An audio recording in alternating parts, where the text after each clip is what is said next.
Bienvenue dans le débat. On va parler de la politique extérieure américaine et plus largement de l'influence des États-Unis dans le monde avec cette question: est-ce la fin du leadership américain? Alors pas pour Donald Trump qui a scandé hier un America is back. L'Amérique est de retour lors de la soirée de lancement des célébrations du 250e anniversaire de la déclaration d'indépendance américaine. Nous sommes de ceux qui portons le flambeau de la civilisation occidentale, a-t-il lancé. Trump a évoqué le conflit en Iran, la réouverture du détroit d'Ormuz, l'essence, les frontières, la Coupe du monde de football. Il fait de ces célébrations un événement partisan. Et pendant ce temps-là, les États-Unis et l'Iran continuent de négocier ce fameux protocole d'accord. Le guide suprême iranien parle d'une défaite de l'Amérique, tandis que Trump, au contraire, affirme que Téhéran a accepté des inspections nucléaires du plus haut niveau jusqu'à l'éternité, dit-il dans une publication Truth Social. L'Iran a démenti. Alors, quelle leçon tirée de la politique étrangère de Trump est-elle révélatrice d'un déclin de la puissance américaine dans le monde? On va poser ces questions à mes invités. J'ai le plaisir d'avoir Sylvie Bermann avec nous ce soir. Bonsoir. Bonsoir. Vous êtes ancienne ambassadrice de France en Russie et en Chine. L'ours et le dragon, Russie-Chine, histoire d'une amitié sans limite aux éditions Taillandier. Dominique Vidal est avec nous ce soir. Bonsoir. Vous êtes historien et journaliste spécialiste du Moyen-Orient. Votre dernier livre, Palestine-Israël, histoire visuelle, c'est aux éditions du Seuil. Bienvenue. Nous avons le vice-amiral Michel Olagaray ce soir. Bonsoir. Merci d'être là. Vous êtes ancien directeur du Centre des hautes études militaires. Et pas de livre. Et pas de livre, peut-être une prochaine fois. En tout cas, on va regarder d'abord ces images du lancement justement de ces célébrations des 250 ans de la déclaration d'indépendance américaine. C'était hier soir, donc dans la nuit pour la France. Le coup d'envoi donc avec un discours de Donald Trump. On va en écouter un extrait.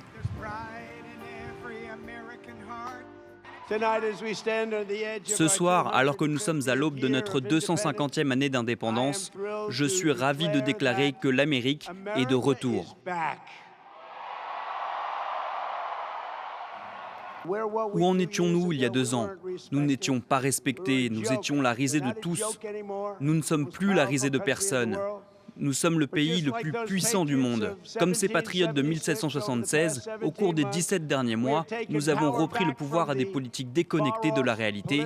Ils essayent de le récupérer, mais ça n'arrivera pas. America is back, Dominique Vidal. Alors, votre livre, vous avez écrit un livre en 2010 qui s'appelle La fin du leadership américain. Donc, vous pensez déjà à un désengagement américain à l'époque. L'Amérique est-elle de retour avec Trump ? Je ne le pense pas. En tout cas, ce serait difficile de le dire aujourd'hui, car le bilan de l'opération iranienne, libanaise, etc., est un bilan catastrophique pour les États-Unis et pour Israël d'ailleurs. Et c'est un bilan catastrophique, ça veut dire sur l'image des États-Unis, sur Trump lui-même? À la fois au niveau des idées, on sent des opinions qui sont très très loin de l'enthousiasme fictif peut-être de Donald Trump, notamment aux États-Unis. On a une majorité nette de citoyens américains qui ne suivent pas leur président, mais aussi, et c'est important de le dire, il y a une incapacité de Trump, des États-Unis, à influer réellement sur l'évolution du monde. On discute, on fait des grandes phrases, mais ça ne bouge pas. La preuve, l'accord tel qu'il est ficelé avec les Iraniens est un accord qui est mauvais à tout point de vue pour les États-Unis. Donc vous parleriez, vous, de fin du leadership américain avec Trump? Avec un peu de prudence, sans doute, parce qu'on a souvent enterré les États-Unis dans leur isolement. Mais il vaudrait mieux voir les choses se développer avant de trancher d'une manière radicale. Mais on s'y dirige tout de même. Je crois. On est plus dans une fin de leadership que dans une renaissance de l'Amérique, c'est-à-dire un retour de l'Amérique, comme le dit Trump. Mais c'était vrai aussi d'Obama déjà. C'est-à-dire, c'est pas seulement Trump. C'est pas seulement les républicains qui se désengageaient du monde. C'est un problème des États-Unis qui n'ont plus la main. La Syrie, on y pense, l'Ukraine, l'Iran. On a une série de dossiers importants où Trump n'a plus les moyens de sa politique. Mais il n'a plus la main parce qu'il ne veut plus avoir la main, c'est Lieberman, Trump, ou parce que donc il souhaite un désengagement plutôt assez global. En tout cas, il voulait ce protocole d'accord avec l'Iran. Oui, en même temps, vous avez raison. Tous les 5 ans, on décrète la fin de l'Empire américain, donc il faut être beaucoup plus prudent. Maintenant, il faut se souvenir que Trump lui-même a dit, quand il est arrivé au pouvoir, et même dans sa campagne, qu'il ne voulait plus des États-Unis qui soient le gendarme du monde. Donc c'est plutôt une politique isolationniste, sauf dans sa région. C'est pour ça qu'on a parlé de doctrine Monroe. Monroe, mais fondée sur Trump, c'est-à-dire l'hémisphère occidental. Alors l'Iran était un peu une exception parce que, en fait, c'était un peu pour laver l'honneur de l'Amérique à cause de l'humiliation de 1979, quand les Pasdaran ont pris en otage les diplomates américains et que Carter n'a pas réussi à les libérer et qu'au contraire, ça a été un échec. Donc je pense que c'est ça qu'il voulait rattraper. Et effectivement, là, c'est pour le moment un échec pour l'Amérique, d'autant plus que finalement, il n'était pas déterminé. C'est-à-dire, il n'aime pas les guerres. Alors, il les fait en pensant qu'un coup de semonce, ça suffit et qu'ensuite, tout le monde va capituler. Donc, il n'a pas vengé 1979. Non. C'est vice-amiral Michel Olagaray. Il a organisé un défilé militaire s'inspirant du 14 juillet Donald Trump. Quelle est la réalité de la puissance militaire américaine face par exemple à la Chine et à la Russie? Est-ce que là, l'Amérique is back? Eh bien, écoutez, Trump, à mon avis, n'est pas un révélateur du déclin américain, mais c'est un contributeur net du déclin américain. Et dans le domaine des forces militaires, c'est quelqu'un qui les a utilisées par coup de boutoir, comme il l'a fait pour les tarifs, les droits de douane. Il ne fonctionne que par coup de boutoir, en essayant de décrocher le prix Nobel de la paix, ce qui me paraît quand même assez extravagant. Alors que normalement, dans un monde multipolaire tel que nous le connaissions, c'est plutôt par les voies diplomatiques et de négociation que tout se passait. Ce qui fait que l'Amérique de Trump sera marquée par cette espèce de volontarisme absurde, parfois idiot, et surtout par le lâchage de ses alliés, de ses amis, et ce qui fait perdre une grande partie de la confiance que certains accordaient encore aux États-Unis. Donc je pense que les États-Unis n'ont... Disons qu'il y a eu les États-Unis de Reagan, on sait à quoi ça a abouti, ceux de Nixon avec la Chine, ceux de Kennedy, et puis il y aura celui de Trump qui me paraît être quand même assez lamentable pour l'instant et pour la puissance des États-Unis. Il a utilisé la puissance militaire américaine et il l'a usée. Il l'use sans résultat véritablement positif. Donc vous parleriez, vous, d'une fin de leadership américain? Pour l'instant, de celui de Trump. Les États-Unis ont du ressort. Les États-Unis sont un pays. Est-ce un pays encore? Est-ce encore un pays formé d'États unis? Il y a quand même beaucoup de convulsions à l'intérieur des États-Unis. Il n'est pas impossible qu'un jour les États-Unis implosent. Ah oui, ça ne me paraît pas impossible, si vous voulez. Parce que autant en Russie, il y a une puissance forte, autant les mollahs contraignent leur pays, autant quand même il y a des limites dans la démocratie américaine, et bien qu'il brave toute la légalité, sa constitutionnalité, etc., peut-être ne tiendra-t-il pas ce pays-là. On verra ce que sera son successeur, mais si ce sont des gens comme Vance en particulier, on peut craindre le pire. Les négociations entre les États-Unis et l'Iran qui se poursuivent. Une réunion technique, on l'apprend aujourd'hui, avec la délégation iranienne est prévue les 29 ou 30 juin en Suisse. C'est Marco Rubio qui termine sa tournée dans les pays du Golfe qu'il a affirmé. On va écouter ce qu'a dit hier Mohammad Bagher Khalibaf, le président du Parlement iranien, le négociateur en chef, sur justement les États-Unis.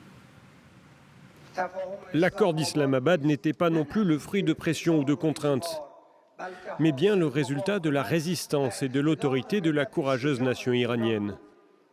Un accord qui a démontré que le dialogue ne peut aboutir que lorsque la partie adverse renonce à imposer sa volonté à une nation civilisée et accepte nos droits. C'est pour cette raison que le protocole d'accord d'Islamabad est devenu une déclaration de défaite des États-Unis.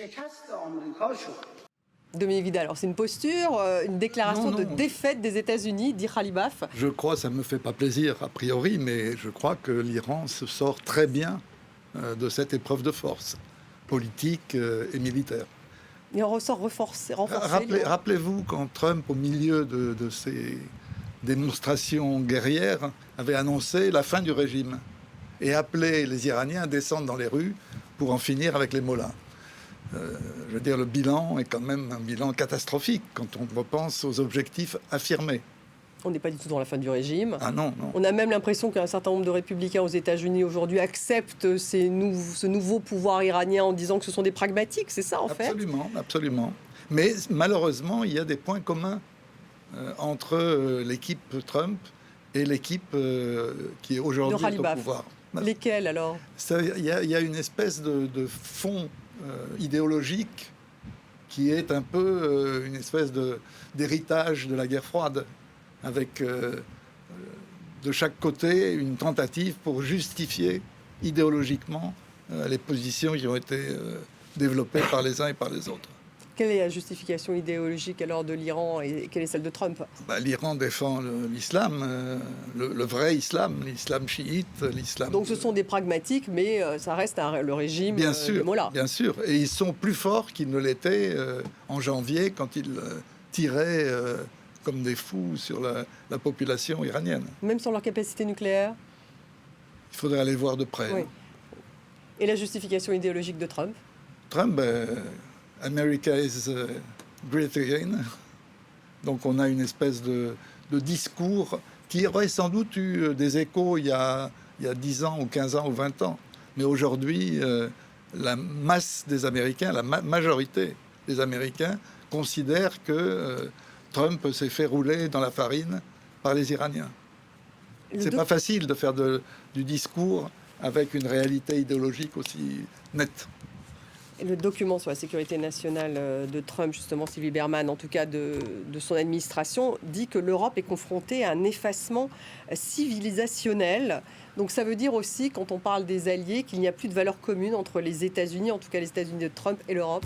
Oui, en tout cas, les alliés, ça ne l'intéresse pas du tout. Il considère qu'il est une superpuissance et que nous, on est très faible. L'aspect, la dénonciation de cet effacement civilisationnel, c'est très clair. C'est lié à l'immigration dans les pays européens, qui est dénoncé par lui, qui est dénoncé également par J.D. Vance. Mais en tout cas, il affiche le plus grand mépris pour ses alliés. Est-ce qu'on peut dire que c'est une politique nationaliste étrangère ?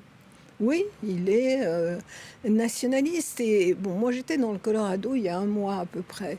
Et en fait, beaucoup d'Américains qui disaient « We love Trump » disaient « c'est parce qu'il n'est pas international, il s'intéresse à l'Amérique avant tout ». Et il ne faut pas oublier que le Middle West n'a aucun intérêt pour le reste du monde.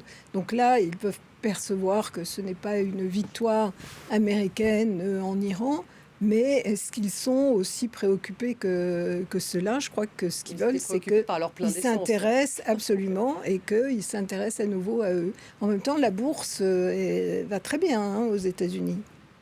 Donc ça, c'était effectivement les Américains s'intéressent aussi à la bourse.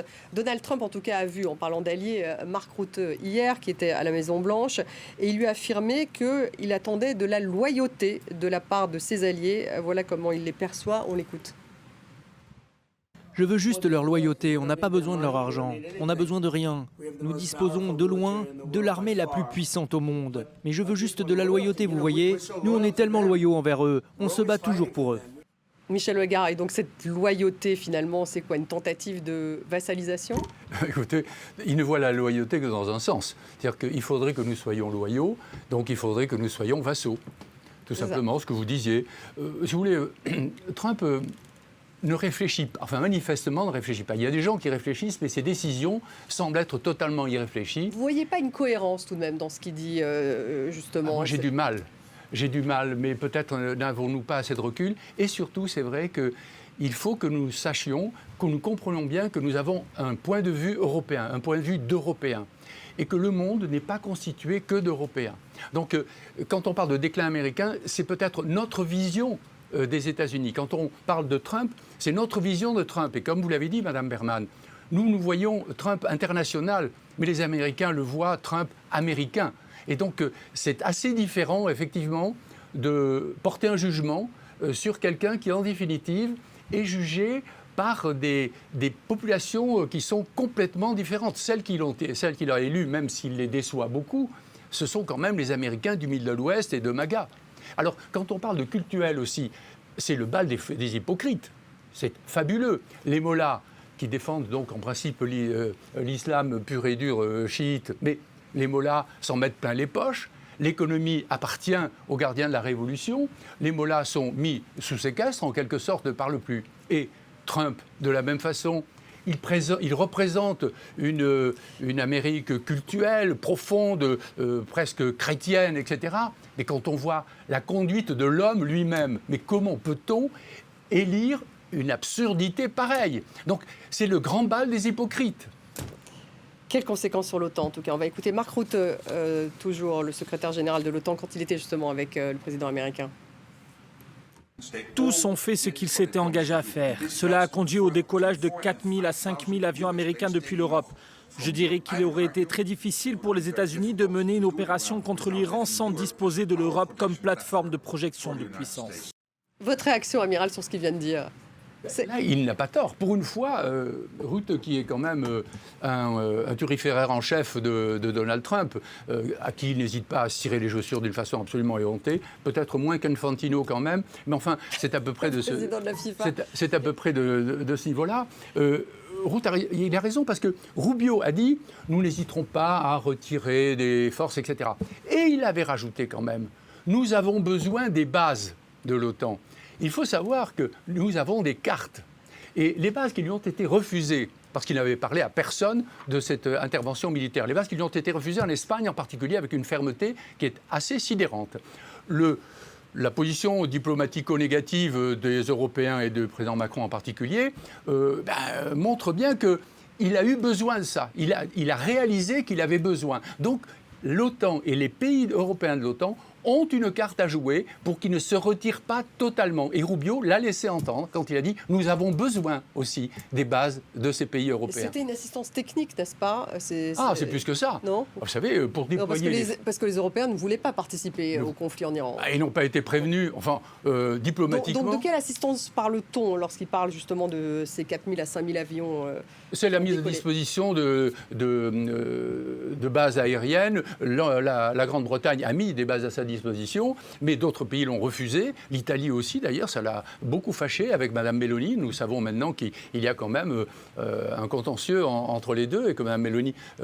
il n'y a pas un accord un accord ne sera pas signé. Mme Trajani, le ministre des Affaires étrangères italien, n'ira pas aux États-Unis pour le signer parce que Trump se conduit d'une façon assez invraisemblable. Et son côté faux macho ignoble avec les femmes, eh bien, il trouve son aboutissement dans la façon dont il a traité Mme Meloni, qui est femme, mais qui est aussi chef du gouvernement italien. En fait, quand il est misogyne avec Meloni. Écoutez, oui, il a dit des choses absolument ignobles, mais c'est quand même un chef de gouvernement qu'il avait en face de lui. Sylvie Bermann, parce que c'est vrai qu'ils étaient proches au début. Elle était à son inauguration. Absolument, et elle louait Donald Trump et elle espérait effectivement un accord entre l'Italie et les États-Unis. Bon, sa misogynie, c'est une évidence, et pas seulement avec les chefs de gouvernement. Elle a un caractère très fort, effectivement, elle n'a pas accepté. Mais Donald Trump ne respecte pas ses alliés. Alors, au moment où il a besoin d'eux, par exemple, au moment de la fermeture du détroit d'Ormuz, il voulait que soit on démine, soit on l'aide à ouvrir. Et alors, il dit, on n'a pas besoin de vous, mais venez immédiatement. Et ensuite, vous n'êtes pas loyaux parce que vous ne venez pas. Même si, effectivement, ils n'ont jamais été informés de l'intention de Donald Trump. Donc, c'est vassal ou rien, c'est ça? C'est vassal ou rien. Les alliés, vous êtes d'accord, Dominique Vidal? Qu'en disent les pays du Golfe, justement? Puisque Marco Rubio était à Bahreïn, il a essayé de les rassurer pendant ces 3 jours. Il était aussi aux Émirats.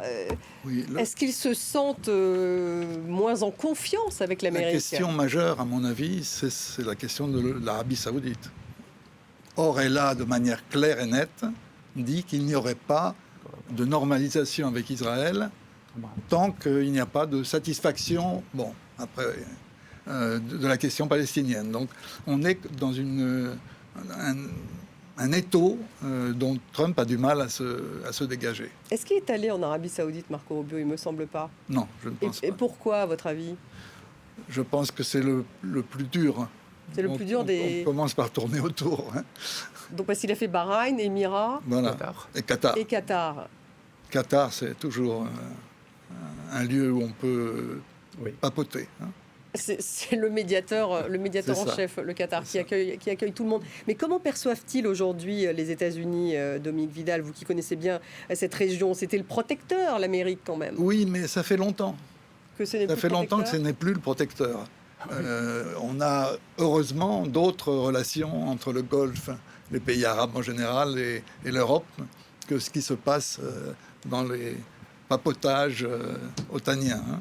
Donc ça va être quelles conséquences finalement? Écoutez, j'hésite à vous le dire depuis tout à l'heure. Je crois qu'il faut faire très attention de répondre à ces questions aux deux niveaux qui se présentent aujourd'hui. C'est au niveau actuel, immédiat, où il y a beaucoup de choses à dire, on en a dit quelques-unes, et sur le long terme.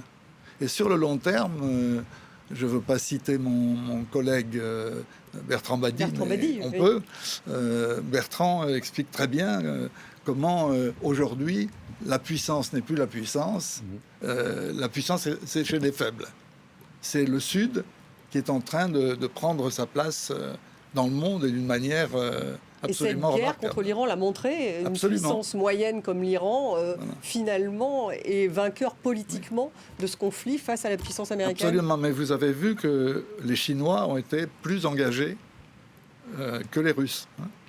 C'est les Chinois qui ont donné leur appui... Au Pakistan? Non. À l'Iran. À l'Iran, dans cette bataille. Parce qu'ils ne le revendiquent pas, évidemment. Non, bien sûr, mais ils parlent plus qu'autrefois. Ils ont une voix qui porte plus. Comment les ont-ils appuyés? On dit qu'ils ont beaucoup soutenu. Militairement? Non. Pas militairement, non. Mais du point de vue politique, ça existe encore, la politique. Au niveau des Nations Unies, par exemple, il y a un jeu assez fort de la Chine. Donc avec un lien renforcé entre l'Iran et la Chine. Absolument. Et c'est un grand problème pour Israël. Parce que les Chinois ont, par exemple, acquis le nouveau port de Haïfa, qui est dans leurs mains. C'est un port chinois, quoi. Visiblement, ça n'a pas fait plaisir à Trump, qui craint ce rapprochement entre l'Iran et le Grand Sud. Mais son opération iranienne a précipité les Iraniens dans les bras des Chinois. Et vous êtes d'accord, Sylvie Berman? Vous connaissez bien la Chine.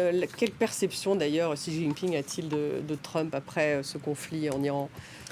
Il a observé ce qui se passait avec beaucoup de calme et de sérénité parce que les Chinois avaient rempli leur stock stratégique, n'ont pas eu de pétrole, même s'ils reçoivent 80% du pétrole iranien. Mais enfin, cela dit, ça ne correspond qu'à 13% de leurs importations. Et par ailleurs, ils ont aujourd'hui des véhicules électriques, donc ils n'ont pas les problèmes sociaux des prix à la pompe. Mais il ne faut pas oublier que l'Iran, et c'est la Chine qui l'a souhaité, est membre des BRICS depuis 3 ans et membre également de l'Organisation de la coopération de Shanghai. Donc je pense qu'un échec véritablement de l'Iran serait aussi apparu comme un échec du Sud global et de ses enceintes qui sont dirigées par la Chine. Donc la Chine, sans le dire... Et la Chine a, de toute façon...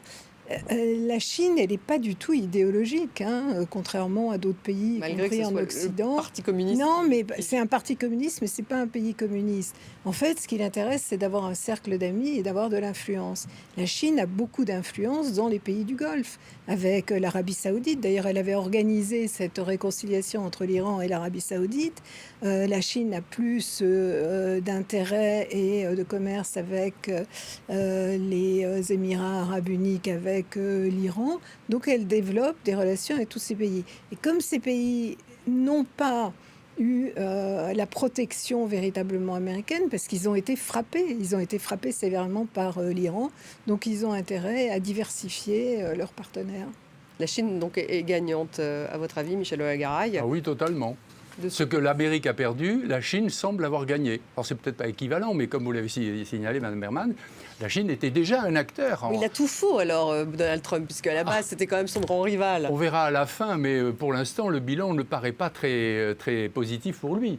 Nous verrons quand ça sera terminé, mais pour l'instant non. Et la Chine, qui est une puissance tapie dans son coin, elle n'a pas fait beaucoup de remous, sauf effectivement en travaillant diplomatiquement, en apparaissant comme une puissance stable, de stabilité vis-à-vis des coups, des à-coups de Trump qui sont imprévisibles. La Chine apparaît comme un gage de stabilité, un pôle de stabilité, ce que n'est pas la Russie. Mais là, je voudrais quand même commenter un petit peu ce que vous disiez, le Sud global contre l'Occident. Il me semble que toutes les guerres actuellement qui se terminent de la façon que l'on sait, ce sont davantage les gens qui défendent leur sol, d'une façon ou d'une autre, qui gagnent. Pas forcément le Sud. Les Ukrainiens, c'est pas du Sud global, les Ukrainiens. Et quand vous voyez ce qu'ils arrivent à faire, nous sommes tous sidérés, enfin moi en tout cas complètement sidérés, dès le premier jour, voilà, et maintenant encore plus.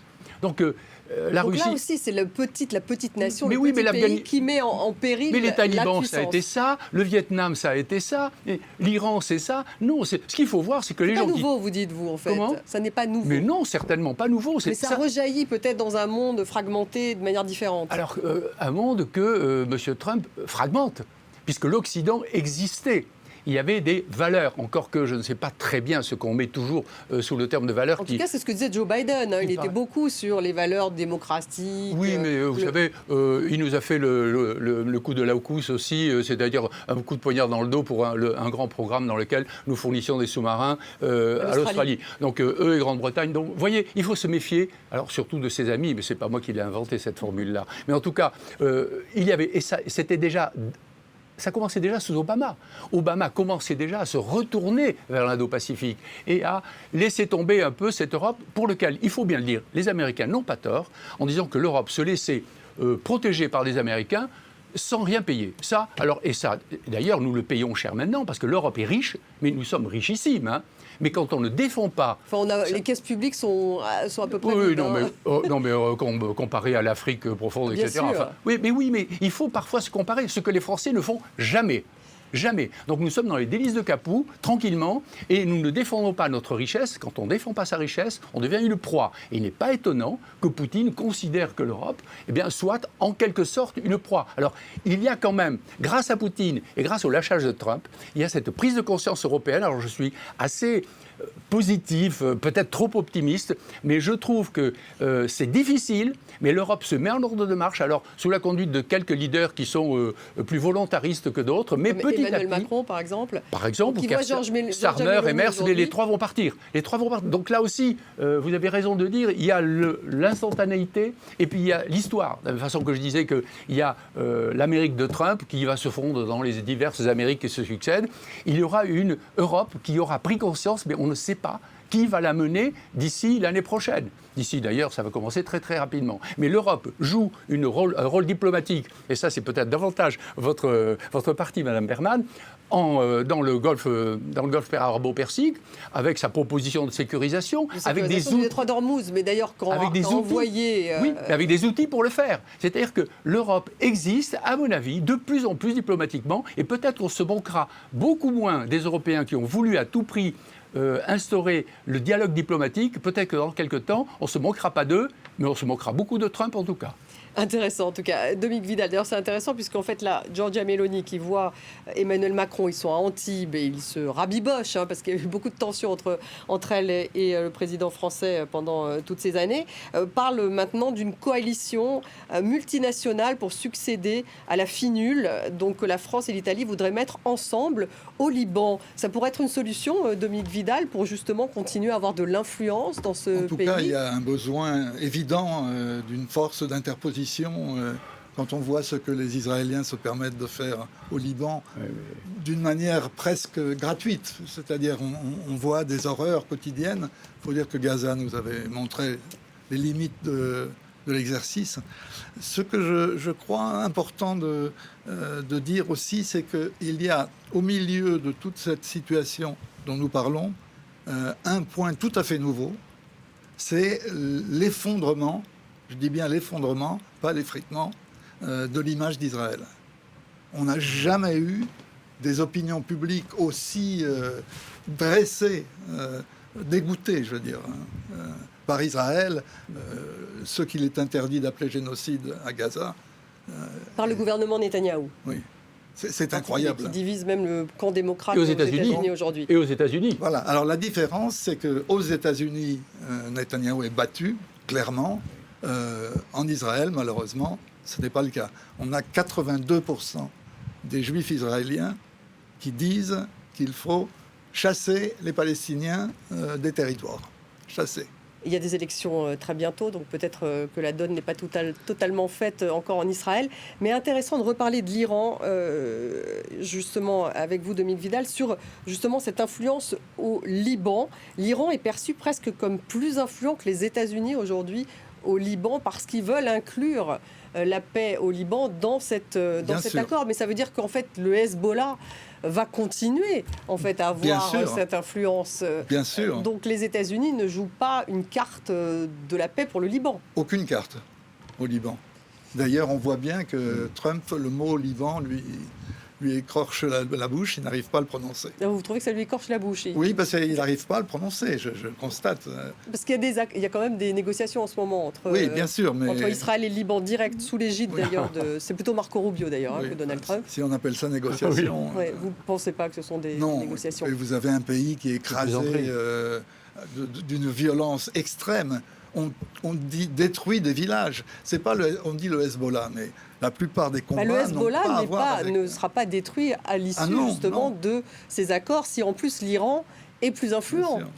Oui, enfin, il se trouve que j'avais négocié la résolution qui avait mis fin à la guerre au Liban en 2006. Et normalement, la FINUL devait aider au désarmement du Hezbollah. Ça devait être fait par l'armée régulière libanaise. Ça n'a jamais pas réussi. Non, elle n'a pas réussi. Elle n'avait pas les moyens. Elle n'avait pas les moyens, pas la volonté non plus en réalité, parce qu'il y avait beaucoup dans les rangs de soldats chiites très très proches en réalité du Hezbollah et qui protégeaient le Hezbollah. Maintenant, l'Iran occupait quasiment également le Liban. Là, le gouvernement libanais a voulu chasser l'ambassadeur de l'Iran, justement parce qu'il était trop interventionniste dans les affaires libanaises. Cet ambassadeur a refusé de partir. Donc il continue à donner ses instructions depuis le Liban. Et ça, c'est un véritable problème. En revanche, moi je pense qu'il est quand même intéressant que pour la première fois, les autorités israéliennes et libanaises négocient. Je ne sais pas si ça aboutira, mais moi j'ai connu pendant toute ma vie diplomatique l'impossibilité d'une rencontre ou de la présence dans une même salle d'ambassadeurs libanais ou d'ambassadeurs israéliens. Pour vous c'est un petit pas, mais c'est un pas quand même. Donc pour moi c'est quand même un pas, je trouve ça important. Je ne sais pas où ça ira, mais c'est d'une certaine manière une victoire de la diplomatie. C'est une victoire de diplomatie, vous dites. Le président Aoun est très courageux, vous avez raison de le souligner. Mais il me semble qu'il y a une loi libanaise qui interdit de parler aux Israéliens. Mais je sais, vraiment... Un Libanais et un Israélien ne peuvent pas normalement être même sur un plateau de télévision. Mais ils l'ont fait quand même. Donc, il y a alors, quand on parle de force d'interposition, quand on voit ce qu'a fait la FINUL depuis des dizaines d'années, c'est que son mandat n'est pas un mandat clair, ne permet pas d'aboutir. D'ailleurs, elle doit sortir du Liban à la fin de l'année. Oui, en 67, tout à fait. Et le secrétaire général des Nations Unies a dit qu'il fallait bien sûr la remplacer par quelque chose. Mais par quoi ? Mais justement, vous ne pensez pas, vous, à cette force multinationale Absolument pas. Non. Donc, Absolument la France et l'Italie disent qu'ils veulent mettre en place une coalition multinationale pour succéder à la FINUL. Oui, c'est ça. Vous voulez perdre des dizaines de soldats français et italiens pour faire ce genre de choses-là, sans aucun espoir de réussir ? Ça me paraît complètement aberrant. C'est-à-dire que là, s'opposer... Ça vous paraît aberrant, mais alors qu'est-ce qui peut remplacer cette FINUL ? Je ne trouve pas la solution. Moi, ce que je vous dis, c'est que celle qui est envisagée est aberrante, parce que s'il faut s'opposer, armes à la main, à Tsahal et au Hezbollah, parce que il faut faire les deux. Vous avez vu, on ne peut pas désarmer le Hezbollah, tout le monde le sait, vous l'avez dit, madame. Dans l'armée libanaise ne peut pas le faire. Et là, en son sein, des gens qui sont proches du Hezbollah, et qui paraît normal, puisque c'est un parti libanais. S'opposer à Tsahal, vous avez vu que Tsahal n'hésite pas non plus à tirer sur les soldats de la FINUL. Donc, cette affaire de force interposition, où l'a-t-on vu réussir ? On a vu à l'ONU une quantité de forces d'interposition au Congo, etc. Dans les Balkans, peut-être ? Ça, c'est pas l'ONU. Hein. On Ouais, est c'est allé pas sans l'ONU, mandat de l'ONU, justement. d'ailleurs. Sans mandat de l'ONU. Donc, oui, mais peut-être justement, ça ne doit pas passer par l'ONU. C'est pour ça que je vous pose. Il faudrait cet quand même exemple. déclarer la guerre à Assad. Non, mais c'est pas envisageable. Ça me paraît. Donc la seule solution, elle est diplomatique. Elle est éventuellement dans ces. Alors je n'ose pas y croire, mais dans ce rapprochement entre le Liban et Israël, et aussi peut-être sur l'influence des pays arabes qui vont peut-être se reconfigurer, moins sous le parapluie américain qui s'est révélé percé, et peut-être avoir une politique commune en admettant peut-être l'existence d'Israël, parce que c'est quand même ça. Mais est-ce qu'ils auraient une politique commune on ne sait pas. justement sur le Liban, ces pays du Golfe Ils ont quand Vidal même plus de points communs qu'on ne le dit. Hein. Quand on regarde Il y avait une l'état des influence d'ailleurs de opinions, l'Arabie oui. Saoudite au Liban. Il y a un institut de recherche géopolitique qui se trouve au Qatar et qui publie tous les 2 ans un état des opinions arabes, pas seulement du Golfe, mais globalement. Et qu'est-ce que nous dit ce sondage, le dernier? C'est pas un sondage fait sur le coin d'une table, hein. C'est plusieurs milliers de professionnels qui vont organiser et relever les résultats. 6% des opinions arabes sont favorables à une normalisation avec Israël tant qu'il n'y a pas de solution ou de marche en avant pour les Palestiniens. Donc ça, c'est quand même pour n'importe quel 6%, dirigeant arabe une grande difficulté. Oui. On peut pas être comme Trump, dire n'importe quoi. Un dirigeant arabe, il sait... C'est-à-dire, quand vous il- dites les accords d'Abraham, c'est pas pour demain qu'ils vont s'élargir à l'Arabie Saoudite parce que la question palestinienne n'est pas réglée. Oui, c'est ça. Enfin, réglé ou en voie de règlement, disons. Un mot encore sur les États-Unis, puisqu'on en revient à notre. Est-ce qu'il y a un déclin ou pas de ces États-Unis sur la scène internationale? Intéressant finalement de regarder, si vous parliez justement des États-Unis et de ces sondages à l'égard de Trump. Eh bien, sur le patriotisme américain, l'indice de l'Institut Gallup montre qu'en 25 ans, la part des sondés très fiers ou extrêmement fiers d'être américains a chuté de façon spectaculaire. En 2001, ils étaient 87% dans ces deux catégories, donc à être très fiers ou extrêmement fiers d'être américains. En 2026, ils sont 58%. Donc, il y a un effondrement d'ailleurs chez les démocrates et aussi chez les indépendants.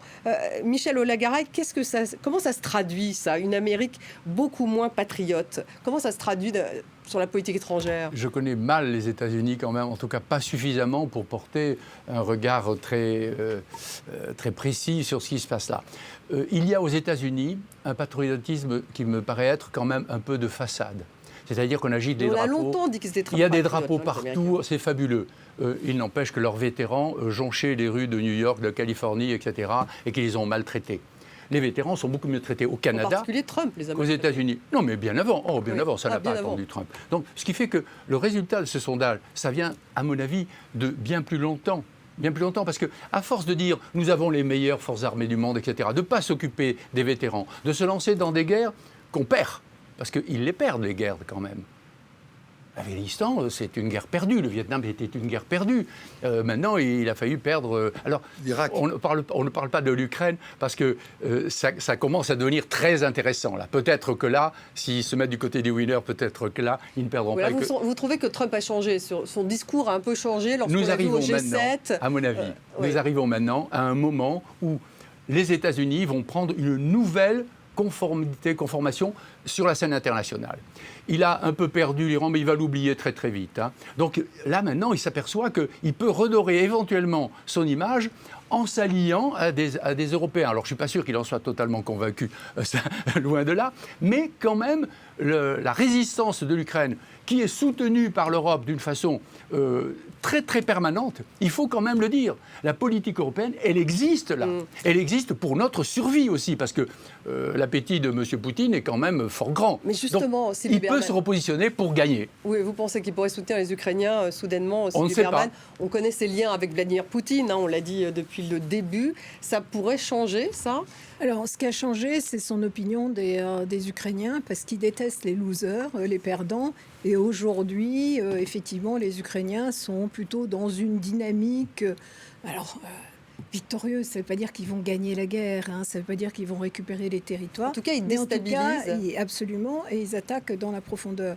Mais ce que je crois, je ne sais pas ce qu'il va faire réellement sur l'Ukraine, c'est que le prochain coup, c'est Cuba. Ah oui, oui. C'est ça qui l'intéresse, beaucoup plus que l'Ukraine. Il est en Il train considère que c'est pas sa guerre, l'Ukraine. d'asphyxier. C'est celle des Européens. Il est en train d'asphyxier Cuba. Il faut dire que c'est un régime qui a asphyxié sa propre population aussi. Il y a certes les sanctions américaines, mais il y a le régime Ils cubain. vont faire la même chose qu'au Et là Venezuela. aussi, c'est plus difficile. C'est pas la même situation. Ils vont essayer de le faire d'une autre manière. Mais là aussi, l'idée, c'était de laver l'affront, la baie des cochons et tous ces échecs des présidents américains sur Cuba. C'est la Et revanche de si- Marco Rubio. C'est aussi, la ça. revanche de Marco Rubio. Et je pense que le jour où il s'intéresse à Cuba, on va basculer. On parlera plus dans les télévisions en continu que de Cuba. Est-ce qu'il y aura la paix dans la région du Moyen-Orient, Dominique Vidal? C'est difficile de vous dire oui, parce que moi j'y travaille un tout petit peu depuis une cinquantaine d'années, donc je ne vois pas d'où ça sortirait, honnêtement. Vous trouvez que la situation est pire aujourd'hui qu'il y a 10 ans? Oui, bien sûr, il faudrait un basculement net de l'Europe. L'Europe est très prudente. Hein. Donc vous croyez en une Europe qui pourrait aider Oui. à faire la paix au Proche-Orient? Oui, à partir du moment où elle écoute un peu mieux ses opinions, où on entend ce que disent les Européens, les Français notamment. Elle est Vous savez qu'il y a divisée. 80% de Français, ils sont pour un État palestinien. Bon, c'est- Mais il en a parlé, Emmanuel Macron, avec d'ailleurs Oui, oui. MBS. Oui, Et oui. puis bon, finalement, une fois qu'ils en ont parlé, il y a il y des a eu pas une en avant, on va déclaration. voir. Hein. Mais ce que je voudrais vous dire, c'est quelle est la seule victoire militaire des États-Unis depuis un siècle? Je mets à part évidemment les guerres mondiales, ça va de soi. oui, parce qu'il y a quand même La ça. seule victoire, c'est la Grenade. Ça, c'est Quand du les temps de troupes, Reagan, ça. Oui, Oui. mais puis c'était quelques centaines de GIs, quoi. Panama peut-être. Panama, on peut dire, oui, mais c'est tout. Panama, Grenade, oui, non, mais ça veut bien dire que cette sphère d'influence, Ce que d'ailleurs... disait Mme Berman, c'est voilà, il y a le doctrine Venezuela Monroe. aujourd'hui, Monroe. Doctrine Monroe. Monroe et C'est Cuba, ça. ils vont justement essayer de mettre la main sur Cuba. Et d'ailleurs, ils sont en train de réussir. Non? On verra. On verra, mais- Il faut jamais C'est la tuer. diplomate qui parle. Non, jamais vendre la peau de l'ours avant de l'avoir tué, mais je pense qu'effectivement, il va se rattraper de ce côté-là pour qu'on oublie ce qui se passe du côté iranien. Fin du leadership ou pas des États-Unis? En mot de Pour être conclusion. leadership, il faut avoir des troupes. Le leadership sur quel pays? Pas les Européens, sauf quelques-uns. Leadership sur Mark Rutte peut-être, sur Infantino peut-être, mais sur les pays, lesquels? Ceux qu'il n'a pas su protéger dans le Golfe? Certainement pas. En Asie, l'influence de la Chine se répand d'une façon assez extravagante et peut-être que le problème de Taïwan se résoudra tout seul. En revanche, quand vous parliez de solutions au Proche-Orient, au Moyen-Orient, je dirais qu'avec la quantité de haine qui germe, avec les 60 000 morts de Gaza en particulier, avec les 1200 Avec morts, le 7 octobre n'oublions aussi. pas du 7 octobre, hein, bien sûr, parce que, mais bon, ça fait quand même des dizaines de milliers de morts, plus les milliers de morts au Liban. Comment voulez-vous que cette haine-là ne ressurgisse pas pour au moins des dizaines Bah, les d'années? nations européennes se sont haïes. Bon, Oui, mais elles ont nous bien avions réussi. de Gaulle et Adenauer, et ça n'était pas pareil. Et voilà, comme quoi il faut un leadership. Merci beaucoup d'avoir été avec nous, vice-amiral Michel Olagaray. Merci Dominique Vidal. Et merci à vous, Sylvie Berman. Passez tous un bon week-end. On se retrouve lundi.